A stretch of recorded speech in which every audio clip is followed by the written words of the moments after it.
ஆதிசக்தி நீலாம்பரி நாராயணி நமஸ்துதே நமஸ்துதே நமஸ்துதே.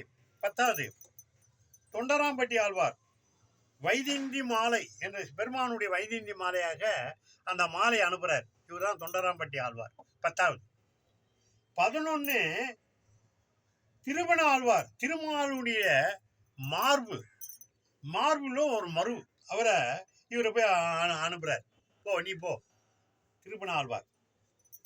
12 திருமங்கை ஆழ்வார் சங்கம் எனும் என்ற வில்லின் வாள் வில்லுகிற அந்த வாள் நம்ம அப்படி அனுப்புறார்.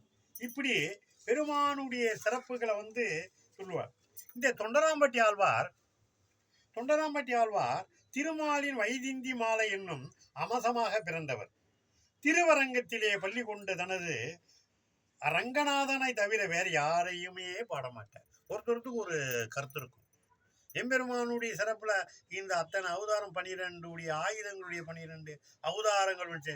ஆனா ராமராஜன் மட்டும் இறைவனுடைய நிழல் முதல் அமைச்சர். நம்ம நிழல் சொல்றோம் பார்த்தீங்களா, அந்த நிழலுக்கும் ஒரு வடிவம் கொடுத்துருக்காரு பாரு. ஆனா அவர் மறுபடியும் அங்க போயிருச்சு. இப்பேற்பட்ட ஒரு திருநாமத்துடையவர் தான் இந்த திருமாலுடைய சிறப்பை நம்ம இந்த பிடிபி சேனல்ல ஒரு விளக்கமா எடுத்துட்டு சொல்லிட்டு தான் வரோம். தெய்வத்துடைய சிறப்பு அழியக்கூடாது. திருநாகரத்தில் பாடினாரு, எத்தனையோ பேர் பாடினாங்க.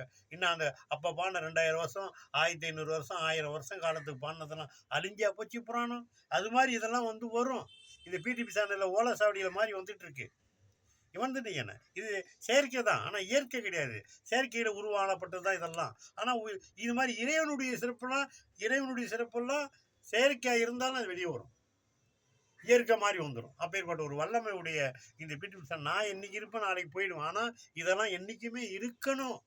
தெய்வத்துடைய சிறப்பு இருக்கணும். இப்படி தள்ளிட்டு இதை பார்க்குறேன் அதை பார்க்குறேன்னா அதெல்லாம் மாயனை எல்லாமே இறைவன் கொடுத்துருக்கான். அந்த மாயத்திலேயே மயங்கி என்ன போயிட்டு இருக்காங்க. அதனால ஒன்றும் சொல்லி அழியக்கூடாதுன்றதுக்கு தான். அதுக்கடுத்து பார்த்தீங்கன்னா 11 திருப்புண ஆழ்வார் திருமாலின் திரு மார்பில் உள்ள ஸ்ரீ வதேசம் என்னும் அமசமாக தோன்றியவர்.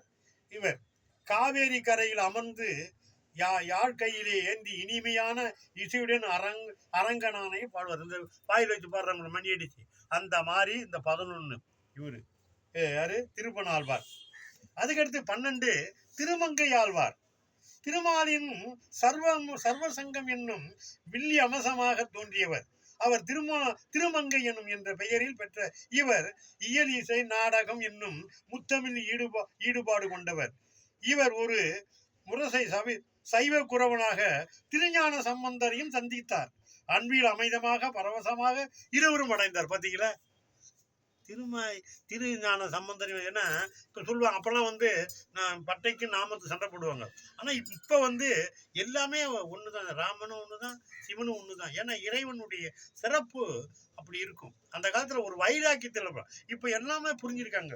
இவரே பற்றி பார்த்துருக்கா பார்த்தீங்களா, திருஞான சம்பந்தரை பார்த்துருக்கேன், ஞானசம்பந்தர். அப்பேற்பட்ட ஒரு வல்லமையுடைய இந்த 12 ஆழ்வாருடைய சிறப்பை இந்த பிடிபி சேனல் ரொம்ப பெருமையாக சொல்லிட்டு வரோம். ஏற்கனவே சொல்லியிருக்கோம். இவங்களை 12 பேரும் கைலாசத்துக்கு போய் நாராயணமூர்த்தி பகவான்கிட்ட அடைஞ்சிட்டாங்க. இதை பெருமையாக சொல்லி இந்த 12 ஆழ்வார்களை வணங்கி நாராயணமூர்த்தியை வணங்கி நாரத பகவானை வணங்கி இந்த பிடிபி சேனலில் பெருமையாக சொல்லி இதை பாருங்க. புண்ணியம், இந்த புண்ணியத்தை கேளுங்க. ஓம் ஆதிசக்தி நீலாம்பரி நாராயணி நமஸ்துதே நமஸ்துதே நம.